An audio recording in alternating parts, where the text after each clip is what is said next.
సారి రావాలంటే ఎన్ని లక్షలు ఇవ్వాలో అందరికీ తెలుసు. మరి అలాంటి లాయర్ని దస్తగిరి పెట్టుకోగలిగిన స్తోమత ఉందా? మీ లాయరే దస్తగిరికి కూడా ఉన్నాడు అంటే చంద్రబాబు నాయుడు, దీంట్లో ఎవరి హస్తం ఉంది?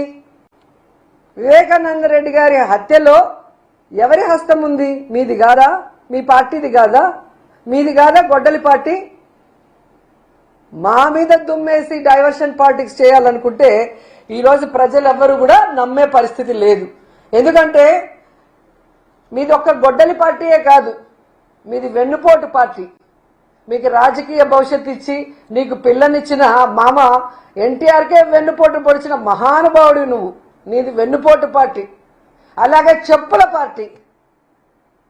మామ గెలిపించుకున్న పార్టీని లాక్కొని ఆయన గెలిపించిన ఎమ్మెల్యేలతోనే ఆయన మీద చెప్పులేసిన గొప్ప నాయకుడివి నువ్వు. నీది చెప్పుల పార్టీ. అలాగే దొంగల పార్టీ. ఏదైతే ఎన్టీఆర్ గారు స్థాపించిన పార్టీని, ఆయన జెండాని, ఆ పార్టీ మీద ఆయన పెట్టిన ఆస్తులంతా కూడా దోచేసుకున్న దొంగవి నువ్వు. సో నువ్వా జగన్మోహన్ రెడ్డి గారి గురించి మాట్లాడేది? అసలు మహిళల గురించి నీకు మాట్లాడే హక్కు, అర్హత ఉందా అని అడుగుతున్నా. కోడలు మగబిడ్డని కంటే అత్త సంతోషిస్తుంది అని చెప్పిన పెద్ద మనిషి నువ్వు. అంటే ఆడపిల్ల పుట్టుకనే నువ్వు ప్రశ్నించి అవమానించిన వ్యక్తివి. అసలు నీకు మహిళల గురించి మాట్లాడే అర్హత ఉందా అని అడుగుతున్నా.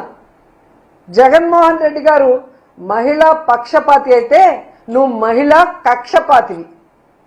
మహిళల్ని ఈ రాష్ట్రంలో ఎన్ని రకాలుగా మోసం చేయాలో అన్ని రకాలుగా మోసం చేసిన వ్యక్తులు మీరు. వాళ్ళకి ఇస్తానన్న సంక్షేమాన్ని ఇవ్వలేదు. జగన్మోహన్ రెడ్డి గారు ఇస్తున్న చేయూత కానీ, ఆసరా కానీ, అలాగే అమ్మఒడి కానీ, బస్సుల విషయంలో కానీ, ఫ్రీ బస్సుల విషయంలో కానీ, రిజర్వేషన్ల విషయంలో కానీ, ముఖ్యంగా 18 ఏళ్లు నిండిన ప్రతి ఒక్కరికి ఇంట్లో ఎంతమంది ఉంటే అంతమందికి 1500 ఇస్తామని చెప్పారు. ఎందుకంటే మీ నాయకుడే ఇప్పుడు మంత్రిగా పెట్టిన ఒక అతను చెప్తాడు, ప్రతి నెల మీకు ఇంట్లో ఉంటే 1500 వస్తుంది అకౌంట్ లో. రేపు మన ప్రభుత్వం వచ్చి నెలకు 1500. నెలకు 1500 అంటే సంవత్సరానికి 18,000. అంటే 5 సంవత్సరాలకి 90,000 వస్తుంది. హ్యాపీ కదండి. కబుర్లు చెప్పంటే రెడీగా ఉంటారా? చూశారు కదా, ఇలా సిగ్గు లేక